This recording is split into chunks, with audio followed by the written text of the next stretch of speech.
The story that I always like to tell is I was chatting to a graduate who works for a company that develops software for big financial systems across the world. And his words to me were the following. He said, "Prof, when you go into one of our better known retail shops and you buy something, there's a till slip that comes out. At the top of that till slip there's a code." And then he said this, "I wrote that code." And to me that's a phrase that explains the huge sense of achievement which programmers get. The question would be, where are computers? Computers are everywhere.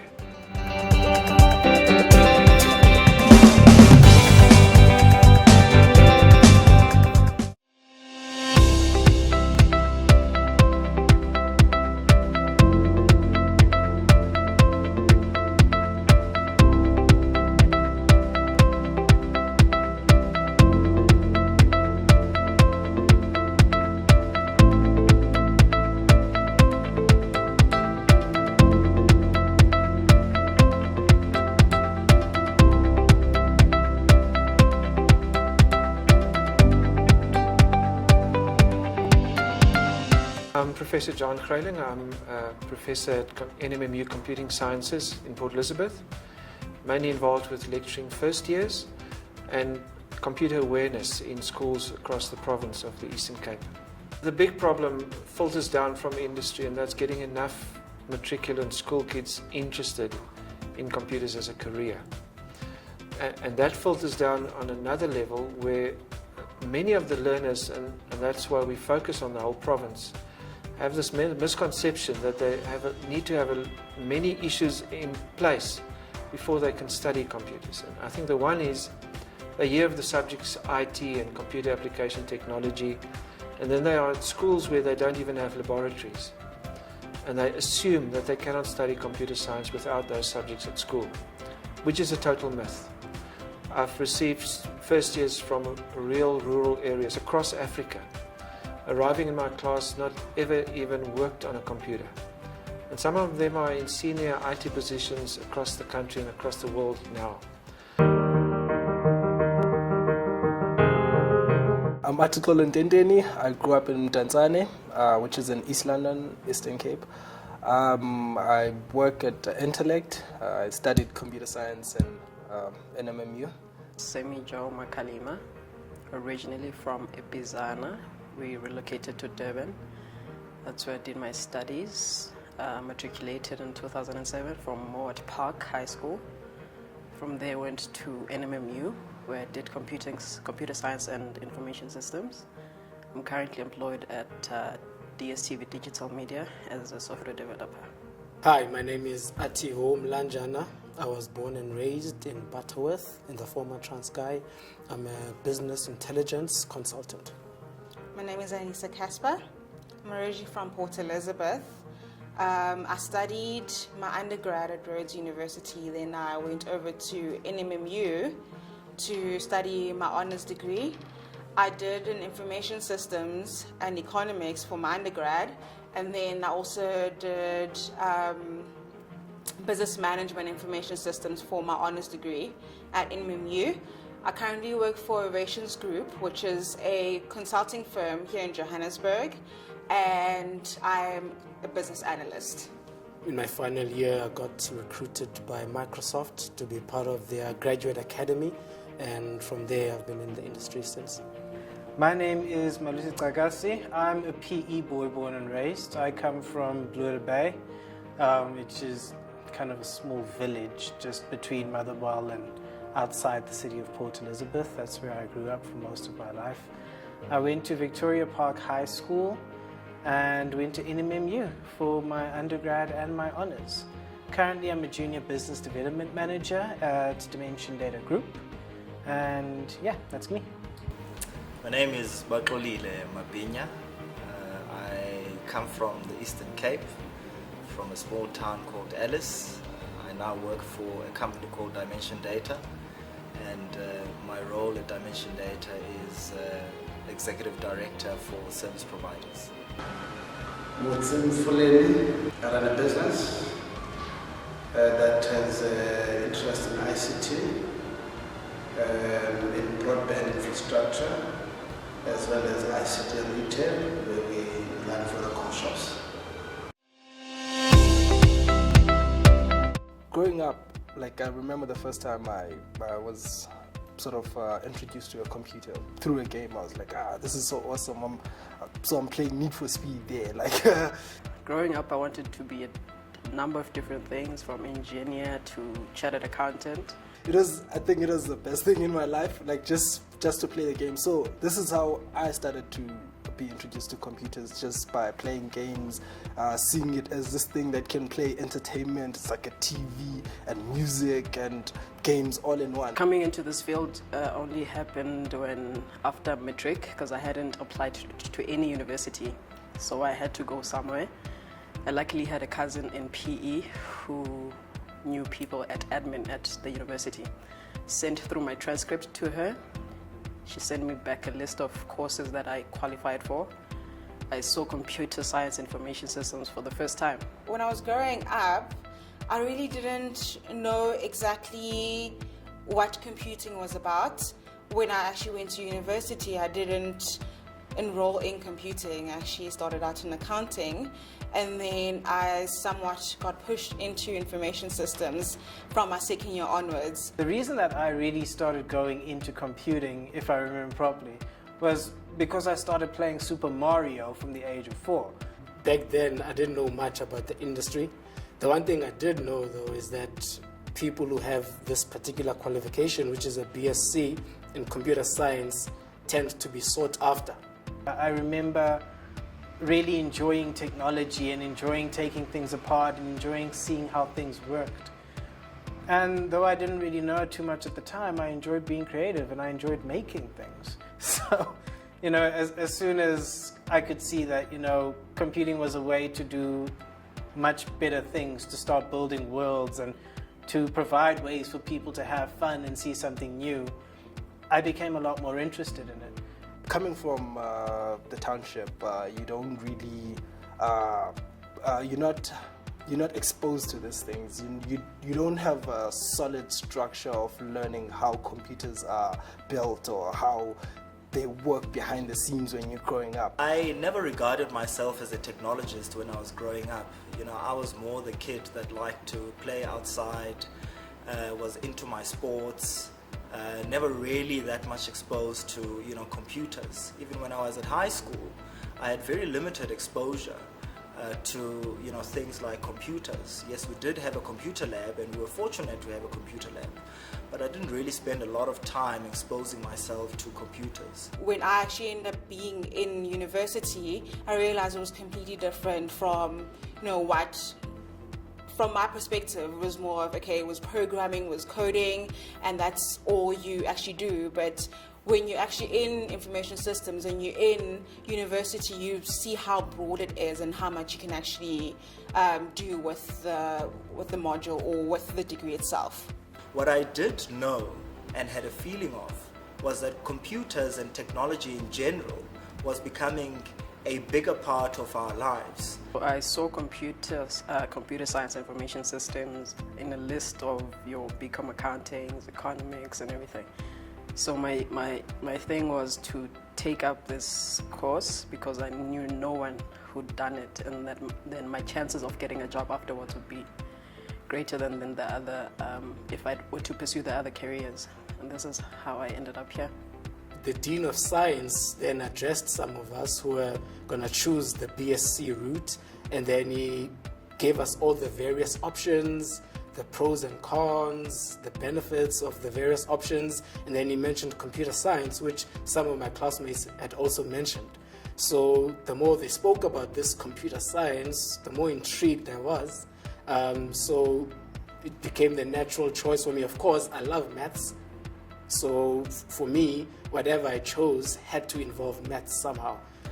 When I was, in high school, it was the introduction really of things like cell phones, and I was quite fascinated by, the growth of cell phones and how they started to influence, how we behave, how we communicate, how we build relationships. The interest kind of migrated to the internet and everything, and then phones had the internet in them. So it sort of grew. There's the, how can I say, the passion towards all these things around computing sort of grew in me, that I wanted to find out more. What website can do more for me? Oh wow, okay, what about not finding a website? What about creating a website? That's a different thing altogether now. I can actually make something that can be given to the people and that will reflect back to me.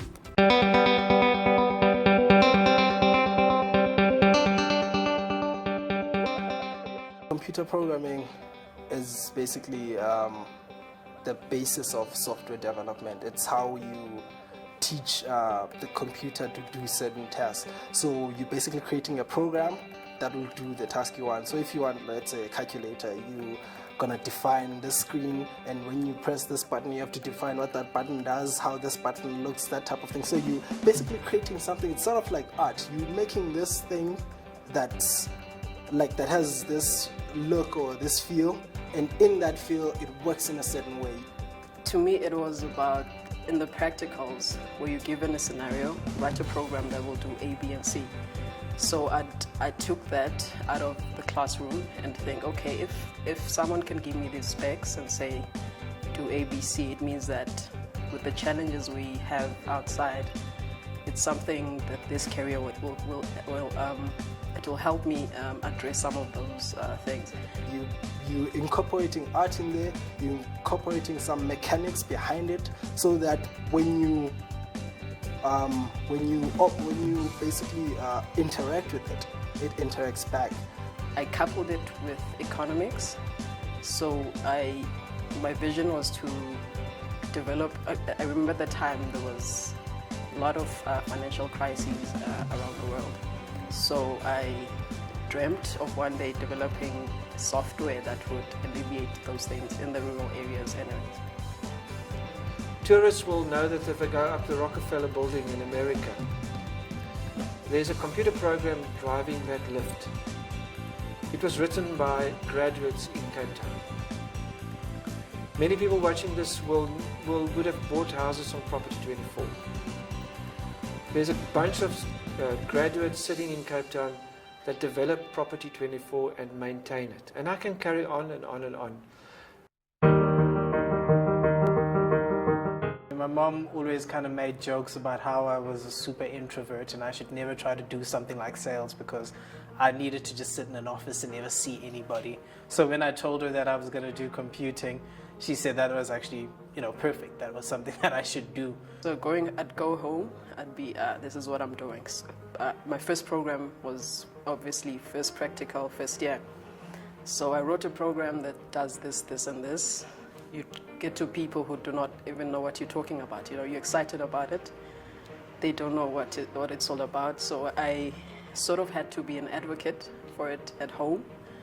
And it's been like that until now. I have a job. They're like, oh, okay, this thing of yours really does pay, or that sort of thing, black parents. I still think my family doesn't know what I do, even right now. Like, I'm working, this is my second year working, and I don't think they know exactly. Like, if you were to ask them to define my work, like, I don't think they could do it, to do it in the best way. But I also have to admit that my mom didn't really know too much about it, and she didn't know exactly what it entailed. And to this day, when I tell her what I do, it's still, he works with those computers doing what he does. But they support me in the sense that they're saying, go do what you want to do. We'll give you the funding. We'll basically go in depth if we have to, just to make sure that you reach your dreams. They did support me that way.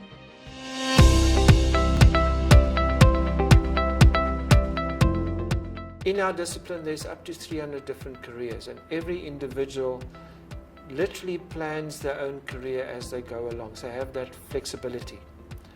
The thing is with the computer science is it's versatile, right? It's flexible. You could program a plane, you could program a computer, you could program a fridge to do anything. It is not uncommon for our graduates to have up to 7 job offers during their final year. It's definitely something to consider because of the different kinds of jobs that actually are available right now, because it's not literally just about programming, like I said. You look at mobility, mobile apps, technology, everything you see around you that is technological in nature, especially when it comes to programs, both on the social and business solutions. All of that are computer science people working hard behind the scenes, creating this innovation that we so love as consumers. When you get into this stream, I think you think about things differently.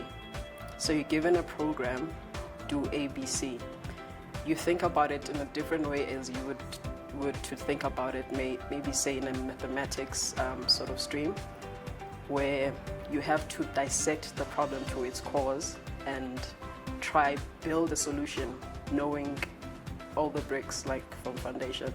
But you can be a business analyst, you can be a data analyst, you can be a UX designer, you can be so many things. So it's not necessarily, I think people would need to sort of, like myself, I was also in the mindset that it was all about programming.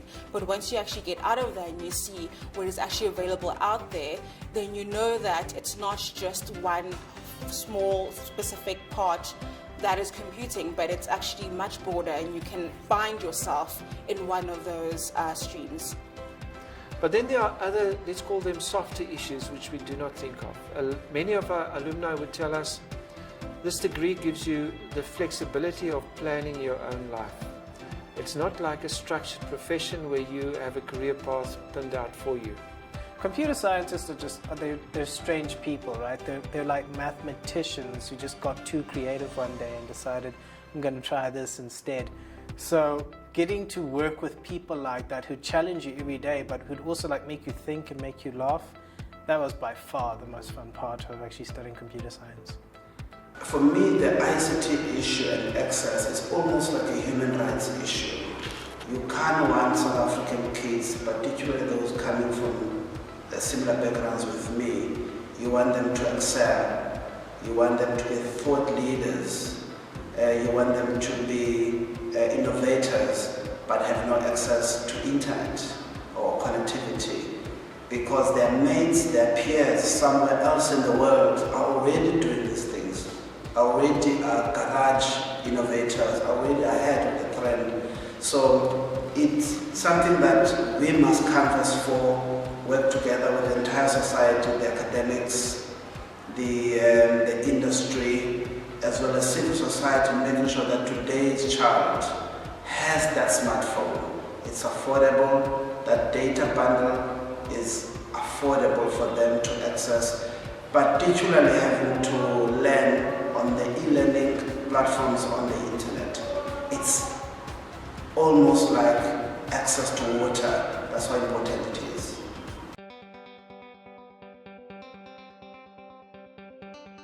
If you are an innovative person, you like doing things for yourself and don't want to be waiting for people or authorization from people to do things, and you want to just go ahead and develop your own things, I think computers is the way for you to go.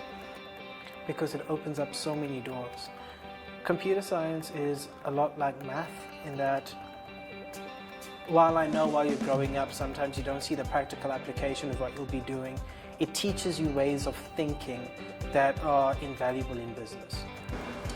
Don't make maths and science a scary thing like we were told. When we grew up, if you thought maths and science, the impression we were given, it was for the bright and few. We had to go to all these other funny subjects that the economy has no demand for today. Fall in love with maths and science as much as possible, because our life is maths and science. You could end up in a hospital programming those machines that help people be alive. So what's your passion? And with that passion, I don't think there's anything you cannot do with computer science in incorporating your passion. So if your passion is helping people, you can do it using computer science. And this concept of I wrote that code, they see people around them using stuff. You are using stuff editing this video. some of our graduates will say, I wrote that code. And that to me is that's the punchline why people enjoy this career. They're kind of the backbone of society, and they like realizing that.